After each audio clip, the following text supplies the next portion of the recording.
Well, hello, everybody, and welcome to our virtual event. I usually say, well, you know, it's a dreary night. It's actually finally beautiful in Florida. It's been quite a go. It's almost a law of nature. If we're going to have the players golf, the weather is going to go wonky and rainy and miserable, and it didn't disappoint us. But tonight's beautiful, so you can sit and look outside. I can see my garden on the other side of this, but I'm fascinated by tonight's event. We're very excited to have Ric, is it Prado? Prado, yes. Ric Prado with us tonight with his book, Black Ops, The Life of a CIA Shadow Warrior.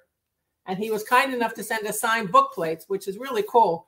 You know, it's kind of interesting. In the beginning of the pandemic, I thought that book plates were sort of a second class, you know, thing. And now I think they're sort of a mark of a time. You know, this is the time when if you're getting a signed book, you're getting a book plate. And it'll be sort of momentous and significant that this is the pandemic book signing, and that was the time period, and this is one of the things that's marked by it.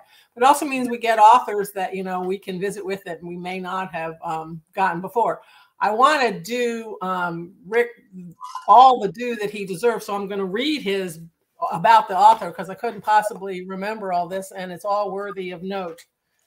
Enrique Ric Prado's legendary 24-year career in the Central Intelligence Agency spanned 2 eras, the Cold War and the Age of Terrorism. Mr. Prado received the CIA's Distinguished Career Intelligence Medal, highest award given upon retirement, and the George Bush Award for Excellence in Counterterrorism, among others. He is a paramilitary, counterterrorism, and special clandestine operations specialist and served as an operations officer in 6 overseas posts. Upon leaving public service, Prado worked as an executive at a private military contractor where he built a specialized operations team. He is currently the co-owner of Camp X Training, where he continues to service training and supporting the Spec Ops community, teaching advanced special operations and techniques, among other essential skills. So here's a man who has lived things we only hear about in the news. You seem so calm and normal. It's hard to imagine all the things that you've witnessed in your lifetime. So we appreciate your joining us. So thank you. Thank you for having me. This is very important for me. Yeah. So tell us to start with, you know, why you decided to write the book and why now? I mean, you know, you've been doing this a long time. Yes. You know, I never thought that the word author would be next to my name. It's not something that I ever dreamt about. It's not something that it was put in my bucket list item. A few of my senior bosses kept telling me after retirement that I should write a book, primarily because I was always complaining about how my agency is portrayed in Hollywood and in the media. You know, the CIA is arguably the most maligned agency and most misunderstood in the federal system. We like many things, we learn things through Hollywood, and it's, you know, Jason Bourne, and it's American made, and it's, you know, maniacal assassins and double crossing and doing things without congressional approvals and all this other stuff, which nothing could be further from the truth. But the real impetus for me are the people that were my colleagues. You know, Rana, we have 137 stars on the CIA Wall of Honor. Those are 137 souls who died, most of them anonymously, for God and country. And a third of those are after 9/11. A third of them, that 137 after 9/11, and some of those were my guys and gals. You know, Jennifer Matthews, Mike Spann, those are people that I knew. Jennifer Matthews worked for me when I opened the Bin Laden back in 95, 96. So for me to be able to portray, like I do in the book, what real CIA operations look like, all the high-speed stuff, all the sexy stuff, but none of this Machiavellian backstabbing stuff, because I never saw it in the 24 and a half years that I did in the agency. And also highlighting a lot of my colleagues, some of the things that they have done and did in front of me that were of tremendous courage and dedication. So the impetus was clearing the name of my agency a little bit and honoring those who have given a lot more than I have. Well, let's sort of begin at the beginning then. You know, you are a Cuban immigrant who came to America at a very young age. And so How does that love of one country translate into such an amazing love of this country? Well, when you're 7 years old and you see people shooting each other in front of your house, because the rebels were taking over the town a couple of times, that gets your attention a little bit. And I think that was like a wake-up call for what really exists in the world. Shortly thereafter, when Castro took over, it wasn't long before I started seeing my dad's business confiscated. My dad owned a small coffee roasting company. He employed 10 people, so he was not a capitalist magnate, and his business was taken away 6 months after Castro took over. I also started seeing the persecutions, literally driving around Havana with my dad and mom, people hanging from the trees with signs that said they're Contra-revolutionaries. And that was the opposition party. They were decimating the opposition parties. So having that contrast, I get on a plane by myself because my parents couldn't get out. And I ended up in a Catholic orphanage in Pueblo, Colorado, which was an experience, very mixed place. And I turned 11 there. My parents came out a little over 8 months later. And then fast forward to when I graduated from high school. And all of a sudden, I had this feeling of I owed something to this country. I really felt like, I have it so good. A lot of people go, oh, you suffered so much as a kid. I didn't suffer. I mean, yeah, I had some adventures and I had some hard times, but my mom and dad, imagine putting your only child on an airplane at the age of 10 to go to a country that you've never been and may never, ever visit for freedom. That is the courage that I inherited. That's a lot. It is. So, with that, I wanted to go to Vietnam. I wanted to serve in Vietnam. So I joined an elite military unit called Pararescue for the Air Force.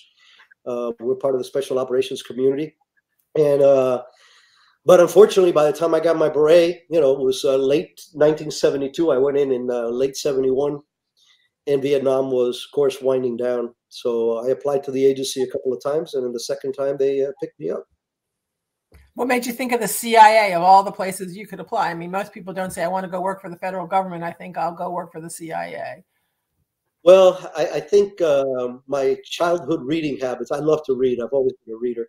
And I devoured every James Bond movie, novel that was out there as a kid, I was also big into history. So the OSS, that whole World War II, OSS, what they were able to do in France with the Marquis and everything else was fascinating to me, even as a kid.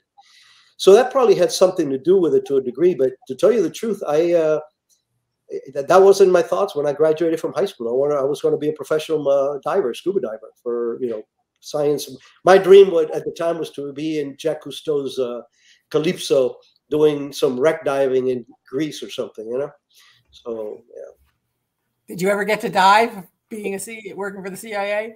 Yes, as a matter of fact, there's a very good story in the book where I put together a team of Nicaraguan Contras on the east side of the house, which are the Mosquito Indians. They're the Native Americans of Nicaragua, and with 4 divers, we blew up the Puerto Cabeza pier, which is where all the Cuban resupplies were coming into to the Sandinista communist regime. So, and I'm a military trained diver, and I was a civilian diver before that, and so I still have that capability. But yeah, some pretty good adventures there with that. You started off by saying that you really wanted to set the record straight, although you watched James Bond, so I don't know if you were disappointed that you didn't get pen gadgets or all the fancy cars, but what record do you want to set straight? What do you want people to know about the CIA that's contrary to what Americans might think about it? The CIA is arguably one of the most honorable organizations that we have. We are being secretive is what gives us that aura, and because we as an agency need to do a better job of advertising our successes when we can do them. My book is fully cleared by the CIA. So every story in that book is true, and it has been cleared by the agency that it doesn't compromise anything that would cause our country harm or some of our assets harm. So for me, I hope that people, when they read the book, they will see the incredible missions, the successful things that we do, some unsuccessful things that we end up being a bigger adventure. And there's a story about that there in the book for me too also. But primarily for them to understand that although it's not like James Bond and it's not like Jason Bourne, and yes, I'm still waiting for my Aston Martin, it is extremely exciting. It is an incredible, challenging career. It's tough on families. I'm blessed with a household that everybody serves. My wife is also Cuban born. She actually lived under communism more than I did. She left in, I don't remember, but she left. She was 14 or 15 when she left, so she lived under Castro a lot longer than I did. And then all my kids serve. Two in the military. My daughter runs 2 schools, charter schools. So they get the service part, and that's not atypical of the agency families. I mean, you have people that they really believe in what they're doing. And please don't believe all this that we backstab each other and we sold each other out and that's just Hollywood. That's just Hollywood. Well, how do you walk that line between, this is really complicated. We can't talk about certain things. We can't take credit. So that requires a certain personality to be the hero and not get the credit. How do you walk the line between we can't tell you certain things, but you need to know we're doing good stuff? Well, I think there is a line that can be walked. First of all, while we are inside and doing operations, our only solace is our own folks. Because I will tell you, when my wife finishes reading the book, that's how she's going to know all the stuff that I did, because she has no clue. Even though there's 2 vignettes of her in the book, she has no idea of what it was like. She knew that I was in the agency. She knew that it was sensitive. She knew that it was dangerous just by the places that we served.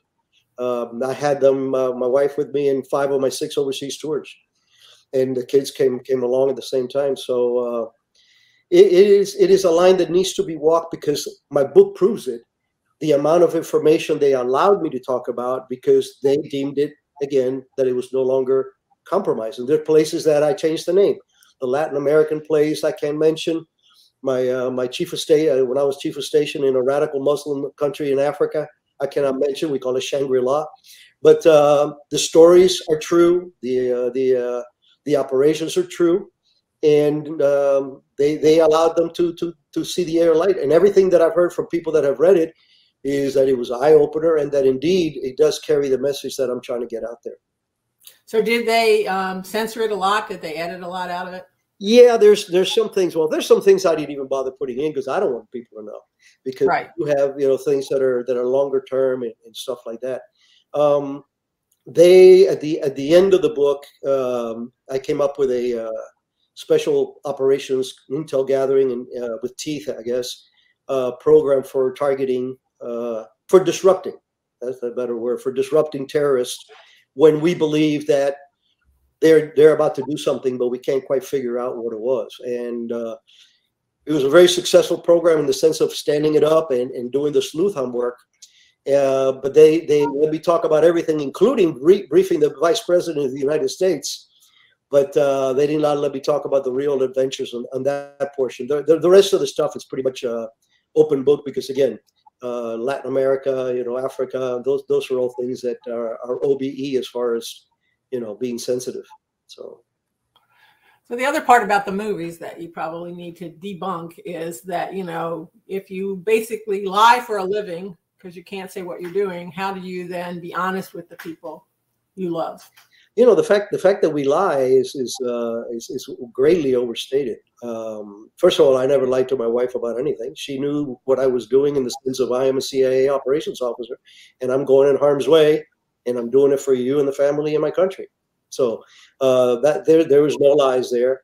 There was omissions because she did not have a right to know, because these are classified things, and also because I didn't want her to worry as much as other people could. I wanted to protect her a little bit. She had her hands full with the kids as it was. So we don't lie to each other in the agency, and we don't lie to our assets.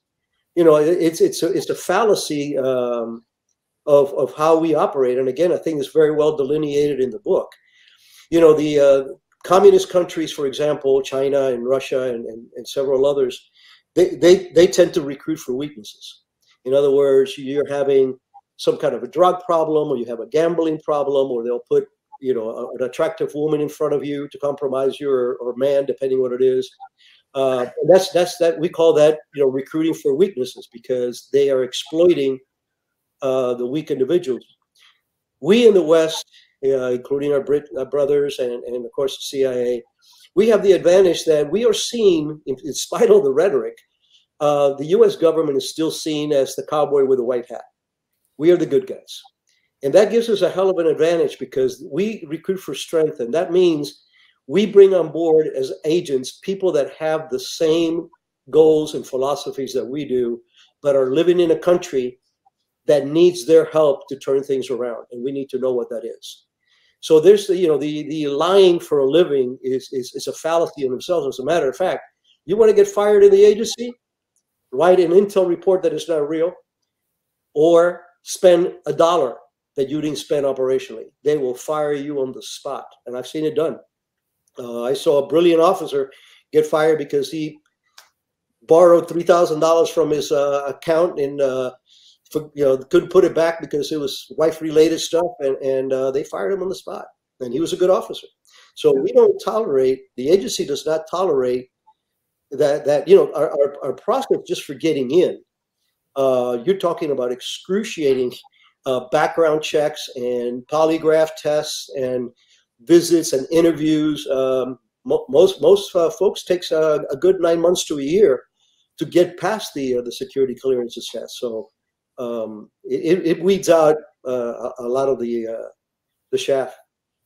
And what is that image? Who is that person who passes all those tests? What are the characteristics of a good? Well, you know, I think the number one thing that any person that is willing to go in harm's way for God and country is to have a purpose. You have to believe in what you're doing.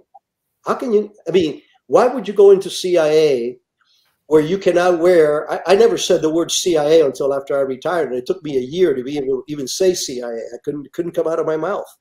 So where you cannot brag to anybody about what you do, you cannot showcase what you do. The one lying that we do have to do, and that's not, you know, that's just mandatory. We cannot tell people that we're with CIA because we're undercover, whether it's the Department of the Defense, some business cover, State Department, whatever it happens to be. We have several out there. So the individuals tend to be worldly. You know, for us, being culturally aware, be aware of intercultural conflicts, geopolitics.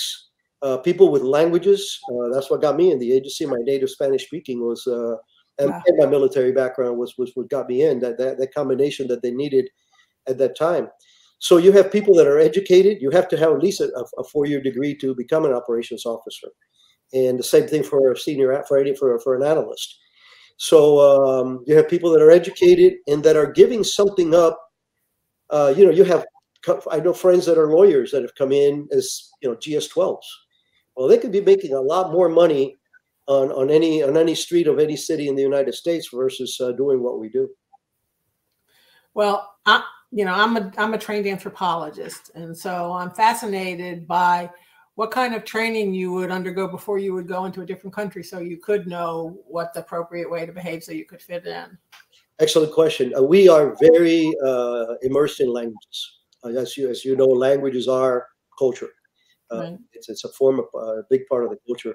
So unlike our military, who will have guys that have, you know, social level Spanish or English or Italian or whatever they, you know, or Chinese or Arabic, the agency demands that you have functional language level before you go to a country. So, for example, for our harder language like Arabic and Chinese and a couple of others, that's a full 2-year program. Full 2-year program. One year is in a school in the United States, fully immersion. I did it for a third language that they're not allowing me to say, but it's one of those with hieroglyphic looking things. And you know, I was already in my 40s, so it about killed me. But I did well. I had a 2 level in that language. So we spent a lot of time in that. The Romance languages, they tend to be a year program, like Italian or French or Spanish. So that and a lot of reading. I mean, we have to spend at least a month at headquarters reading in and getting briefings on what we're going to tackle when we go to country X. So you get a sense of what all the cultural norms and behaviors are and what's acceptable and not acceptable. So absolutely, that's we're immersed in all of that, and we often get sent on temporary duty trips. You know, go there for 2 or 3 weeks at one time when you do language kind of immersion to get a feel for things. But you know, when you hit the ground in a new country, it takes you several weeks and months to really get comfortable operationally. You know, the area knowledge is extremely important to us because most of the work that we do is done after hours and in dark alleys or in cars parked somewhere that cannot be otherwise seen, you know, because they're a member of this or a member of that. So it is that's where the word the shadows comes from. We're working in the shadows means that we work where we don't want to be seen, cannot afford to be seen, or much less discovered. So I invite people to ask questions, and please participate. You can type them in the side box or in the ask question parts, and we'll make sure they get relayed. But the elephant in the room at the moment is Ukraine. Excuse me, it's a big elephant. And so I'm wondering if, without, you know, breaking any confidences, obviously, just what your overall sense of it is of what's going on and, you know, what our involvement is or could be, or, you know, any kind of insights that you can offer us, because we're all struggling here. Yes, it's a very, very challenging thing. Let me start at the beginning, as they say. You know, like I said, I lived communism, and I've fought it in 5 different incarnations. So I know a little bit about that monster, including the North Korea part, which I dedicated 4 years of my career to that. What surprises me the most is that people are surprised that Putin is doing what he's doing. When he took over power, the first thing he said was, "I am going to reconstitute the Soviet Union." The Soviet Union was a dictatorial, expansionistic machine, monster, that eats freedom. And how else was he going to do it? He already did it in Crimea. He already did it in Georgia. And now he's doing it here. So we're surprised. Well, the community wasn't. We knew that there were a lot of undertones, that Ukraine was a place that was vulnerable. And what we've always done as an agency for the longest time, and the military now has gotten into that quite a bit too, is we had 20 years of war with Afghanistan and Iraq.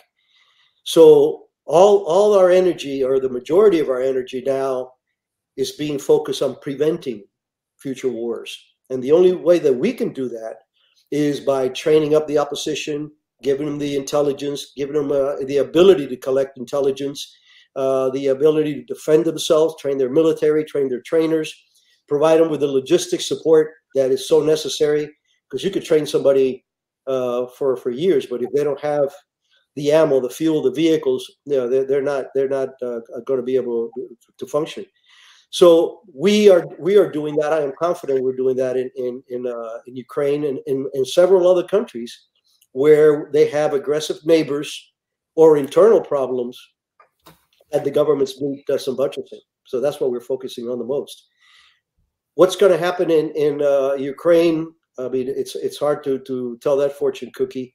I have a feeling that he is going to run out of steam here quickly. He's put himself in a pretty self-destructive kind of a position. If he loses this, he's done.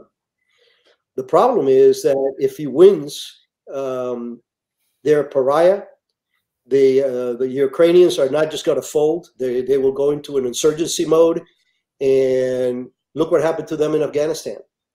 You know, when the Russian body bag count got to the point where the people couldn't have it anymore, and it was part of the toppling of the Soviet Union. So he is not in a good position, but he needs to get this done without losing face. So best case scenario, I don't know, try to keep what you have or negotiate keeping the eastern provinces and having some kind of accord with the Ukrainian government that, hey, look, you will not join NATO and you will be more neutral or something like that. You know, that would be my guess or my hope, perhaps. So many people, including most of the news media, were surprised that this was not a 2-day war, that, you know, Russia couldn't go in and get Ukraine and Kyiv in a day. 24 to 48 hours, everybody was saying this will be over.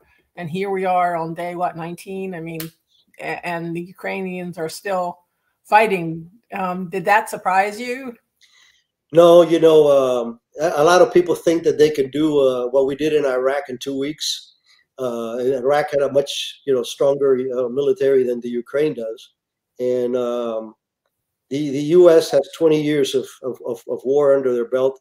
It's been rough on all of us, but there's a lot of experience and lessons learned. The Ukrainians are tough people. I've met a few of them in my life, and they're exceptionally brave and exceptionally determined individuals. And Putin's, you know, hubris is what I think has been one of his Achilles, is that he thought he was going to walk all over them. And I knew they were going to be in for a fight. And when they get into city to city, house to house, street to street kind of operations to try to cleanse something, that's where an insurgency has a huge advantage. And we learned that in Fallujah. We learned that in fighting ISIS in Iraq and in Syria, that when you have to go toe-to-toe with these people in their turf, you're going to bleed. Well, based on your experience, what is the, you know, odds about, you know, you've got one country, some Russian soldiers who don't really know what they're fighting for, thought they were on a training mission and not really sure what they're up to, and Ukrainians who are fighting for their country and their freedom and their home. What are the odds? I said it about my profession, and I'll say it about the Ukrainians. You have to believe and you have to have purpose, and they have both. I mean, right. They're not fighting for economic gains. They're not fighting for political gains. They're literally fighting for their lives and for their freedom and the freedom of their children. My dad was an example of the sacrifice he was willing to do for his children. Imagine what these guys are willing to do. So I think that the big ace that they have is their turf, and they are not going to quit. And even if they end up taking the whole of the country, they're going to pay, the Russians are going to pay a very, very, very heavy price, and they cannot afford much longer. Their economy is literally cracking to pieces. And we talked beforehand about the oligarchs, you know, I mean, you know, they're the ones who are propping Putin up when they're losing their $660 billion yachts and they're not getting anything out of this deal. You know, how loyal are they going to be? Yeah, I said that in one of my TV appearances, and they were a little shocked when I said, you know, as far as I'm concerned, the best shot at getting, pun intended, of getting Putin out of power is the fact that these oligarchs, there's 100 billionaires in Russia, and they're all bleeding money. They are, you know, the ruble is worth cents. Their monies are being confiscated. Like you said, their multi-million-dollar yachts are being confiscated. They're not happy. And, you know, if they see the beginning of the end for them, you know, for them to put together some money and say, hey, look, you know, for them, $50 million is me buying you dinner, you know, and say, okay, look, whoever deposes this guy, duct tape him and throw him in a shell. You don't have to shoot him, right, and get somebody else in there. I pray that happens, because that's going to save a lot of lives. Yes. We have a question from Susan. She says, what's Putin's off-ramp? Does he want one? What would it look like? Or his actions fight to the finish? And also, what does China want, and how will they help, or will they help us? Yeah, China is, that's the joker in the cards. We really don't know what value it has or hasn't. Well, like I said, I think that Putin has to finish this in a matter of days, not weeks. I doubt that he's going to be able to conquer the whole country. So as long as he can show that he was successful in whatever he says his initial plans were, intentions were, he'll save enough face, because he's got to focus on his internal situation just as much as he has to on Ukraine. I foresee that the insurgencies are going to continue there. So for him, it would be finding a safe face-saving opportunity until we could say, hey, I accomplished what I set out to do. Build a buffer between Ukraine and Russia, protecting my homeland, blah, blah, blah, and take it from there, and then hope that he can rebuild the economy. But as far as I'm concerned, those sanctions need to stay there. We cannot take our foot off the sanctions. Is there some way we can, help figure out what that leaving with saving face is? You can take the Russian parts and, just leave the rest of Ukraine, or does Ukraine have to swear they'll never join NATO or the EU? Or yeah, chances are there's going to be some negotiations that call for some of that, and obviously that's up to the Ukrainians. We cannot force them one way or the other. It's their country. The eastern provinces were already greatly disputed for years. They have been more associated with Russia than they've been with Ukraine. So, I'm pragmatic because I'm not a Ukrainian. But I mean, if it was my home, you ain't taking an inch of it, Yeah. Perhaps say, okay, look, we concede those breakaway provinces. You could legitimize them, make them Russian, and I think the NATO question is something that would be on the table. And understand that there's, it takes countries decades to get into the UN. This is not something that all of a sudden you say, hey, I want to join the UN, and 6 months later you're part of the UN. That's not the way it works. So they should be able to negotiate something to where, well, we'll maintain some kind of a neutrality. Yes, we'll keep our associations with the West, but we're not going to be part of anything that threatens the Russian regime. And what about the Joker? What about China? Yeah, Chinese are very smart. They're sitting back and watching this develop. I think that they themselves are a little surprised about how quickly the speed that they originally showed, the Russians showed, lasted. All of a sudden they really found this opposition that was pushing back. They also have seen the damage that it can do to a country when these kind of sanctions really start hitting your purse. When they start freezing your accounts and businesses closing down, and the purchasing power of your country goes down the tubes. So the Chinese will never be our ally, and if they ever help us, it's because it benefits them. I would never give them any more benefit of the doubt than that. We're hoping that they understand that they don't want to get on that boat because they're seeing what's happening to Russia. They're seeing firsthand what's happening to them and their economy. That economic kick they can't afford to take either. The final question from that string of questions is, Putin doesn't really seem to care what anybody thinks, but will he ultimately get charged with war crimes, and does that matter? Well, it matters. It definitely matters because he's a murderer. I mean, when you fight wars for that reason, I mean, what is the reason for attacking Ukraine? I want to take it over. That's like neighbors saying, "Hey, I'm going to take over your house." Yeah. So there's no moral high ground in what he's trying to do there. So I don't know. I think the war crimes are applicable. The suffering of the Ukrainian people has been incredible. The burden of their exodus to surrounding countries like Poland are putting strains on those countries, and the atrocities that they have, and the betrayal of his own people, because he is sending in there some pretty green kids that really don't know what military violence is. And there's plenty. Don't get me wrong; they still have plenty of people that know how to fight and are willing to fight. I'm not taking that away from them. Don't ever underestimate our enemy. But he underestimated his enemy, in my opinion. So I think war crimes would be poetic. It all depends on what bend he takes. If he continues with the aggression, then I think you're going to see a lot more severe circumstances being raised against him. And that should be one of them.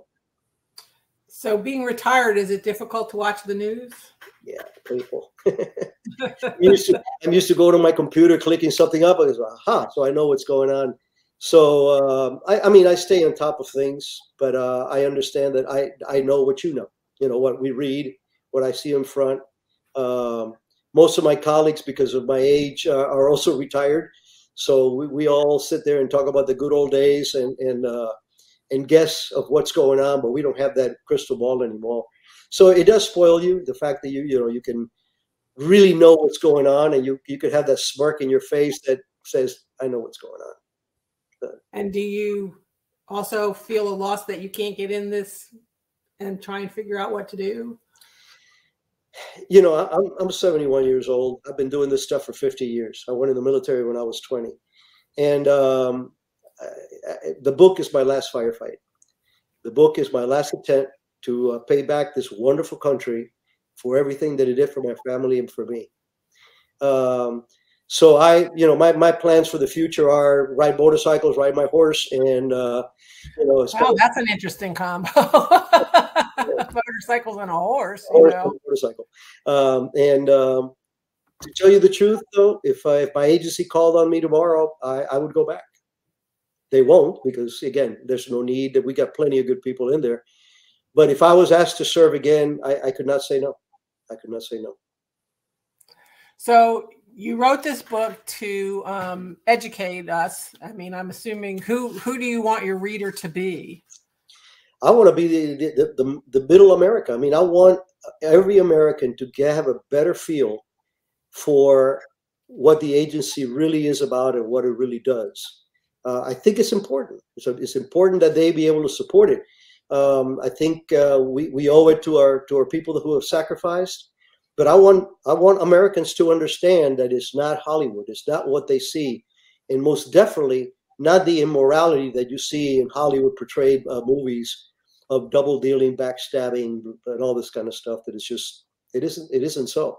I think we owe that to our country to understand that we fight a very good fight, and that we should be respected just like we respect our military. You know, in the military, of course, I was a Vietnam era guy.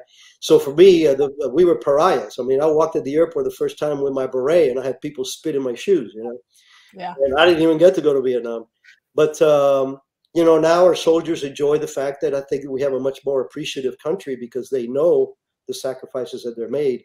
I think my colleagues in the agency deserve the same accolades and recognition. Well, I wasn't going to ask you another question about Ukraine, but this one, because it has such a great ending, I have to share it with you. It says, any idea what the Ukrainian succession might look like if an assassin kills Zelensky? How will it affect morale internally and affect external support to Ukraine? By the way, great ring. Thank you. That's the part I had to get to. Let's start from backwards. The ring is that's the insignia for the operational component in the agency, the clandestine service. And it comes from the OSS, the Office of Strategic Services, during World War II, who are the ones that jumped into, France and helped the invasion by doing sabotage and everything else. So that's our operational, and our special military also wears that. So that's vanity has its advantages, As far as Zelensky, he is an exceptional individual. He is a charismatic leader. This was asked to me in Fox News, one of the things I did in New York last week.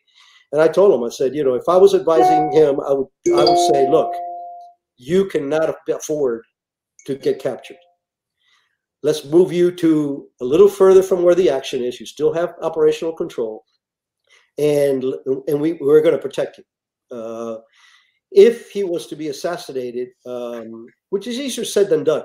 First of all, they've sent 3 very experienced teams to try to kill him, and he's thwarted all 3 of those events. Hopefully, with some intelligence that was provided. But if he was to be killed, it would definitely be a blow. It would be a morale blow to the people.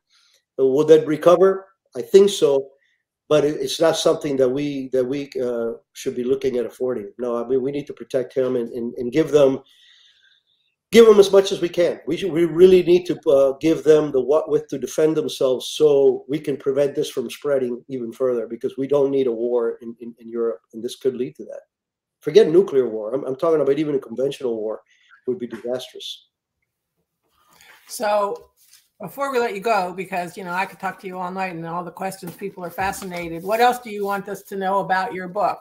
other than you can buy it at the bookmark, and we have signed book plates, and it's a fascinating read. And I do think that people need to understand what's happening in different parts of our country. You know, we've all become, you know, attached to the news more than ever. If we weren't before, we are now. So many things going on between world affairs and COVID and everything. It's hard not to be glued to the television or reading the newspaper. It's funny because when this Ukraine thing started happening, the publishers were concerned that they was going to steal our thunder. And through discussions, they realized that it's actually been a great boost because I get to speak about something that I know of, which is communism, fighting it and living it. So a lot of that is in the book. I think that another facet of the book is that I served in Latin America. I served in East Africa. I served in Asia, permanent duties, 2 or 3 years. And I've been to at least 50 other countries operationally in my career. So there's plenty of stories that gives you an insight into the areas that Americans know very little about. And that is one of the things that I think that we don't know how good we have it in this country. We really don't. I had a lady tell me, because I said that, she said, well, I've been to Mexico. And I said, no, ma'am, you went to Cancun on a yacht. It's not going to Mexico. Right. Go there, go live there, go try to eat there, try to educate your kids there. And it goes for Europe too. I mean, so we have a great country that we have a lot to be thankful for, but we owe it to that country to recognize that and be loyal to it. Well, thank you for sharing your stories and helping us to understand all that, and for your insights. I hope that we'll get to hear more of those as things hopefully get better. And there's always something going on somewhere, and these are crazy times, and that's a polite way of putting it. So, well, the book is doing well. It's number 7 on the New York Times best-selling list, so I'll take it. I saw that. That's very exciting. And the bookmark reports to the New York Times bestseller list. So you should all buy your books from us. If you can come to the store, or we have a website, you can buy them online and we can ship them to you. We're very happy to share this book with you. And next time, I hope the world is safer in so many ways, and we can all sit in the same room and breathe on each other happily. And we can host you, properly and appropriately at the bookmark. But in the meantime, thank you so much and stay safe. Thank you very much. Thank you for having me. And thank you to everybody who joined us. Y'all have a great evening. Thank you.